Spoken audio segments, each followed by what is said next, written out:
Alasan kenapa Itachi membantai klan Uchiha? Jadi Itachi membantai klan Uchiha bukan tanpa sebab guys. Pas Naruto lahirkan Kyuubi-nya lepas tuh guys, terus ngamuk ngancurin desa Konoha. Nah si petinggi, termasuk Danzo dan Hiruzen itu curiga kalau Kyuubi-nya sengaja dikendalikan oleh seseorang untuk menghancurkan desa Konoha. Para petinggi Konoha berpikir kalau satu-satunya adalah klan Uchiha karena memiliki mata Sharingan.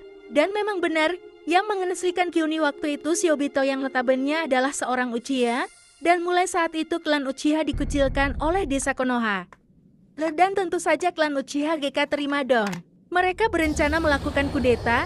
Nah si Itachi kan seorang Anbu jadi dia membocorkan informasi kudeta ini ke Danzo. Si Danzo yang mengetahui rencana kudeta ini memberi pilihan ke Itachi.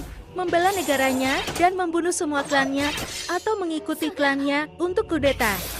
Dan pilihan Itachi adalah apa yang kita lihat saat ini Koi.